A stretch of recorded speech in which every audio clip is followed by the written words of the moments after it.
What's up, fellas? In the second video of the day, we're going to be talking about the Denver Nuggets and Aaron Gordon, the acquisition of Gordon, how it's impacting the Nuggets now, and how you could make the argument that he has been the most impactful trade deadline acquisition to this point. He has done a lot of really interesting things already in his time with Denver, and that's what we're going to be talking about in the second video of the day. But really quickly, before we get started, if you enjoy content like this, then consider subscribing. If you're new here, what's up? My name is Tucker. I upload NBA stuff on this channel twice a day, every single day. So it's a great place for the most consistent NBA content on YouTube. You can also leave a like rating on the videos as well, and you can check me out at various socials in a Linktree link down in the description below. With those things said, let's talk about Aaron Gordon on the Denver Nuggets. So we kind of know the story here, right? They bring in Aaron Gordon in exchange for, RJ Hampton, who had a nice game the other night, by the way, for Orlando, a future pick, and Gary Harris. And the idea here is Aaron Gordon replaces the Jeremy Grant stuff. You know, he's in a really great situation. A lot of different teams kind of wanted to bring him in. Arguably, Denver is the best spot for him.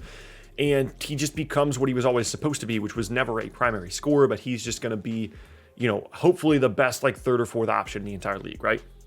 That's kind of the goal. Since he's been in Denver, here's some statistics for you. He's been really good, by the way, spoiler alert. He is shooting in 4 games, 22 for 30 on twos. That's some Zion level stuff right there. 73% on 2-point attempts. Only 3 for 9 on threes, which isn't great, but it's fine. It's okay. And his field goal percentage as a whole is over 60%, well over 60%. And here's the interesting part as relates to his stats, though. On a per-game basis, his scoring is essentially the same as it's been for the last 2.5 years, right around 14.5 points per game. The difference in Denver is it's occurring on much less shots and with way fewer turnovers. Now, overall, some of his stats, assists, rebounds, things like that are down. But again, it's a different role. It's going to take him some time to adjust. And quite frankly, some of those stats, specifically the assists, are not going to be on the level that they were in Orlando because he's not out there running ball screens, nor should he be. But for the most part, when teams make these kinds of trade acquisitions, I generally go with the idea of it's going to take some time. They're going to have to acclimate. Denver's not messing around. They've won 5 straight overall. They've won every single game, all 4 of them with Aaron Gordon in the lineup. They beat the Hawks. They beat the Sixers with no Embiid. They beat a fully healthy Clippers team, and they beat the Magic last night. And especially considering the quick turnaround here from, the trade deadline to now, I've been really impressed by how much of a difference he's already making. We talked yesterday about the Vucevic addition in Chicago, kind of how that's working out. They ended up beating the Nets yesterday. But I think it's so much clearer the impact already that Aaron Gordon is making on Denver. He's showing not only why so many teams wanted him at the deadline. There was a lot of interest in Aaron Gordon because I think a lot of people kind of realized what he could be in a different situation, but also why arguably Denver was the best spot for him to be in. He can go out there and just play basketball. He doesn't have to worry about running ball screens. He doesn't have to worry about scoring in isolation. He can play with arguably the best passer in the league right now, Nikola Jokic.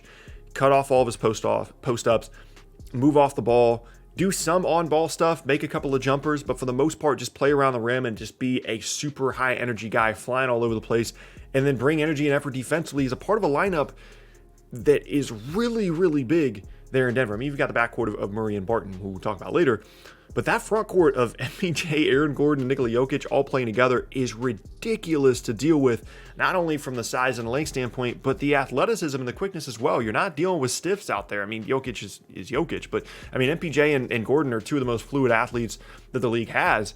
And having to deal with a group like that is going to continue to be difficult. And even if they're not incredibly connected defensively, just having that level of length and size is going to get you about halfway to where you need to be defensively to make up for some of the issues that I think there could potentially be on this roster from a personnel standpoint. So just allowing Gordon to feed off of everything that Jokic does, I think I need to take a second to just go on a Jokic rant, so just forgive me. This guy's ridiculous. It doesn't make any sense. He looks like someone, with the exception of the fact that he's 7 feet tall. If Nikola Jokic was 6'5", he would show up to the YMCA pickup and you'd be like, okay, this guy's probably going to rebound a little bit, but he's making ridiculous passers. He's a really good scorer. He's developed into one of the most devastating scorers in the league. He can punish you in any spot on the floor, and just he's like center Steve Nash. Like, everybody plays better when they play with Nikola Jokic. He is as close to a premier offensive focal point at the center position as you can possibly be. He's absolutely ridiculous. with that ran over, that also extends to Aaron Gordon. I think Aaron Gordon is going to really, really enjoy playing alongside Nikola Jokic, as you can tell by the fact that he's shooting over 70% on twos in the 4 games that he's played with Denver. Now, he's not going to be a fantastic three-point shooter over a large volume. Right now, he's shooting 30%, as I said, 3 for 9. They are going to need him to make some of those shots. You know, if he's going to be playing the 4, they are going to need him to be out there spacing some. However, when it comes down to like closing lineups, I don't think it's going to be a huge issue, simply because of the fact that Jokic can space, MPJ can space, Barton, Murray. And then, yeah, Gordon will be playing off the ball if they're trying to feed Jokic late, and then his, inability space could be an issue there, but then he can just cut off that, and it shouldn't be a huge issue. But that is something that Costas brought up to me over here on Twitter. He said the only worry that I have with big wings like that, as we talked about with the size, is that most of them are not natural shooters. I'd say that's fair about Aaron Gordon. My guess is that teams are going to give open threes to AG as to avoid his cutting. If he can hit them, then they can beat everybody in the West except a healthy Lakers team. And I think that speaks to kind of the scariness of this roster, is that if they are making shots with this Aaron Gordon addition, I would honestly even take that, except for a healthy Lakers team, part out of the equation. I think they can beat anybody in the West if they are making shots. And it's going to depend on guys like Aaron Gordon. It's going to depend on guys like Michael Porter Jr. But again, from a 5-out spacing standpoint, it won't be that big of a deal, because it's not like you're dealing with a guy in Jokic that can't shoot, because he absolutely can. And the only time it would really become an issue is when they're trying to isolate Jokic in the post, but they run so much movement and cutting off that anyway that it really shouldn't be that big of an issue at the end of the day. So when it comes down to it, if Jokic is going to be in MVP form like he's been for most of the season,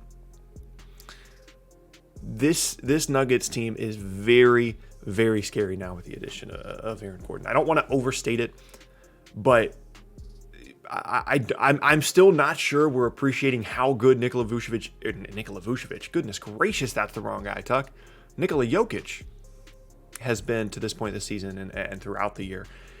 And how much better that's going to make someone like Aaron Gordon. Now, my issue here is not the offensive end. It's not the spacing. It is still some of the defensive stuff. And like I said, the length and relative activity level should be enough to get them to be at least an average defensive team, with Aaron Gordon, being on the roster. But when it comes down to specific matchups in the postseason, it would make me nervous that I would have to rely on someone like Michael Porter Jr. to do a lot defensively, or Jokic to do a lot defensively, because you can kind of pencil in Aaron Gordon as like a primary defender on certain guys, but when you're playing a team like the Clippers, who's guarding either Paul George or Kawhi, the guy that Aaron Gordon is not guarding? Will Barton going to go out and guard one of those guys? Probably not. MPJ, okay, but like he's basically a rookie. I don't really love the idea of relying on him a ton defensively in the postseason. And that is the main thing I'm going to be keeping an eye on throughout the rest of the season, is how do they adjust to that? What's their closing lineup look like? How do they guard teams that have multiple, offensive focal points you have to pay attention to? All those different things. They have some options there, but not as many as you would like from a versatility standpoint, even in comparison to like a team we talked about yesterday, Phoenix, that has all these different wings and different lineup combinations they can try.